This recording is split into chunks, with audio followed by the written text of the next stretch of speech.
Guys welcome back to the video. And आपको लगता होगा ना कि म्यूचुअल फंड में कैसे लॉस हो सकता है, म्यूचुअल फंड में किसका लॉस हो जाएगा। बताता हूँ अभी कैसे होता है। और अगर आप ऐसा करने की सोच रहे हो या पास्ट में किया है या अभी कर रहे हो या फ्यूचर में करोगे, संभल जाओ, पूरा वीडियो देखो, लॉस करने से बच जाओगे।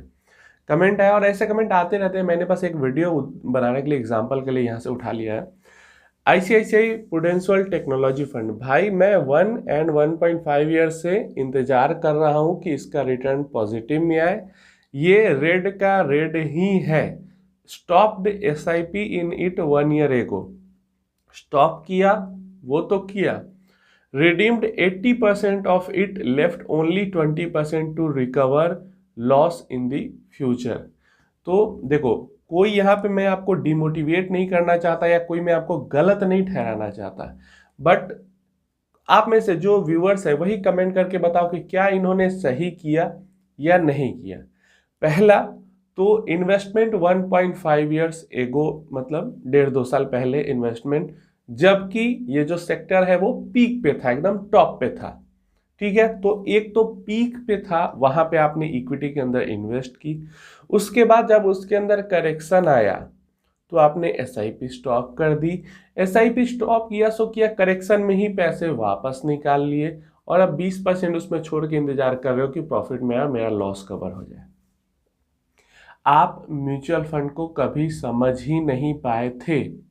आप ऐसे म्यूचुअल फंड इन्वेस्टर नहीं बन सकते। अगर आपने अभी स्मॉल कैप्स के अंदर इन्वेस्ट करके रखा है तो आप मत करो इन्वेस्ट, उसको इंडेक्स में डाल लो या इक्विटी में इन्वेस्ट ही मत करो। नहीं तो जो भी पैसा आपने इन्वेस्ट किया है आप सब डुबा दोगे, लॉस कर दोगे। म्यूचुअल फंड यहाँ पे आपको लॉस नहीं दे रहा है, आप खुद अपने दुश्मन बने पड़े हो, आप खुद का लॉस कर रहे हो। फियर ऑफ मिसिंग आउट के कारण, अरे यार ऊपर चला गया मैंने इन्वेस्ट नहीं किया, इस सोच के कारण आप पैसा ऊंचाई पे, हाई पे इन्वेस्ट करते हो। एंड जब करेक्शन होती है और टाइम होता है इन्वेस्टमेंट बढ़ाने का या नॉर्मल इन्वेस्टमेंट एसआईपी को कंटिन्यू रखने का ताकि कम प्राइस पे ज्यादा एनयूए मिल सके, तो उस टाइम पे आप डर के निकल जाते हो। तो इसमें गलती म्यूचुअल फंड की है या इसमें गलती इन्वेस्टर की है। मान लो अगर इन्वेस्ट किया होगा आपने टेक्नोलॉजी फंड के अंदर, तो सेक्टोरल फंड है, टेक फंड है, कम से कम 10 साल सोच कर तो इन्वेस्ट किया होगा। तो फिर ऐसा क्या हो गया 1-1.5 साल में कि 10 साल के लिए आपने सोच कर इन्वेस्ट किया था और 1 साल में एग्जिट करके निकल गए। क्या जो टेक फंड है इसके अंदर 10 स्टॉक तो मिनिमम होंगे और सब बड़े बड़े आईटी स्टॉक्स हैं इंडिया के, क्या वो सब कंपनी बंद होने वाली थी? ऐसा क्या हो गया था कि आपको पैसा निकालना पड़ गया? और अगर इतनी जल्दी पैसा निकालना था तो आपने इन्वेस्ट क्यों किया इसके अंदर? देख लो, गलती यहां पे सरेआम इन्वेस्टर की है। सिर्फ और सिर्फ म्यूचुअल फंड की कोई गलती नहीं, सिर्फ और सिर्फ इन्वेस्टर की गलती है, इन्वेस्टर के लॉस के लिए। एंड देन जो इन्वेस्टर है वो ब्लेम करेगा कि म्यूचुअल फंड ने लॉस करवा दिया। कभी भी मार्केट नुकसान नहीं करवाता है, नुकसान हम अपना खुद करते हैं। उम्मीद है अगर उस एसआईपी को अगर कंटिन्यू रखते तो अभी आप पॉजिटिव में रहते।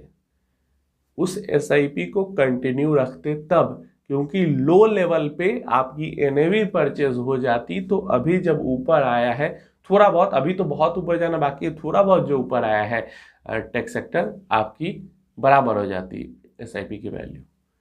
और अगर उसको 2-4 साल और छोड़ देते जो पैसा इन्वेस्ट किया था तो काफी अच्छे गेन्स देखने को मिल सकते थे।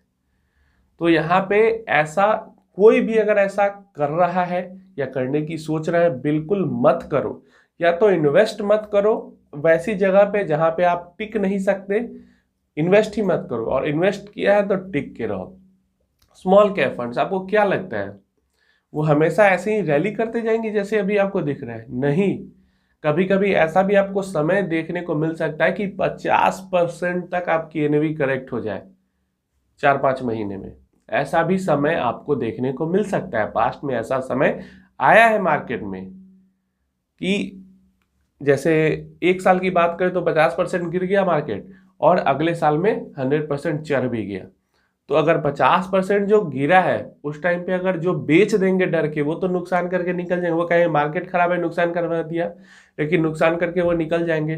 लेकिन अगले साल जो चढ़ा 100%, जो टिक के रह जाएगा उस गिरावट में, अगले साल का फायदा उसको मिल जाएगा। तो गलती हमेशा इन्वेस्टर की होती है, कभी भी स्टॉक मार्केट की, म्यूचुअल फंड की, स्टॉक्स की गलती नहीं होती है। हमेशा इन्वेस्टर अपने गलत डिसीजन के कारण नुकसान करता है और ब्लेम म्यूचुअल फंड्स पे, स्टॉक मार्केट पे डालता है। तो जो भी लोग वीडियो देख रहे हो, ऐसा मत समझो कि अगर आपने स्मॉल कैप फंड्स के अंदर भी इन्वेस्ट किया तो वो अभी जैसे चलती जा रही वैसे चलती जाएंगी। उसके अंदर भी भारी करेक्शन किसी किसी टाइम पे आपको देखने को मिल सकता है, और अगर उस करेक्शन को होल्ड कर सकते हो तभी इन्वेस्टेड रहो। नहीं तो अगर आप अभी प्रॉफिट में हो तो एग्जिट करके निकल जाओ इक्विटी म्यूचुअल फंड से, या फिर दूसरे फंड में शिफ्ट हो जाए, इंडेक्स फंड वगैरह, लार्ज कैप में। क्योंकि आपको भारी करेक्शन का सामना करना पड़ सकता है एंड आपको उस टाइम पे होल्ड करना पड़ेगा। और ये तभी हो सकता है जब आप अपने भरोसे से इन्वेस्टमेंट करोगे, किसी का सुन सुन के इन्वेस्टमेंट करोगे तो इनके जैसे डर के निकल जाओगे। जबकि टेक सेक्टर काफ़ी ग्रोइंग सेक्टर है, 5-6 साल भी समय दे दिया जाए तो अच्छे रिटर्न्स मिल सकते हैं। लेकिन 1 साल के अंदर में इन्वेस्ट भी कर लिया, 80% एग्जिट भी कर दिया, समझो आप किसकी गलती है। तो इसी पे वीडियो खत्म करते हैं, क्योंकि मुझे लग रहा है ज़्यादा हो रहा है थोड़ा। लेकिन देखो, समझाना बस यही चाह रहा हूँ, या तो उस सेक्टोरल फंड में या म्यूचुअल कोई भी उस टाइप का म्यूचुअल फंड में इन्वेस्ट ही मत करो जिसमें आपको समझ नहीं आ रहा है। और अगर इन्वेस्ट किया है तो होल्ड करना पड़ेगा। सबसे बढ़िया तो इन्वेस्ट ही मत करो जो चीज़ आपको समझ में नहीं आती, नहीं तो आप कभी होल्ड ही नहीं कर पाओगे। ये बात क्लियर रख के इन्वेस्टमेंट करो, नहीं तो लॉस करोगे आप करोगे। पैसा बनाने आए हो, पैसा गवा के जाओगे, जैसे इन्होंने गवाया है।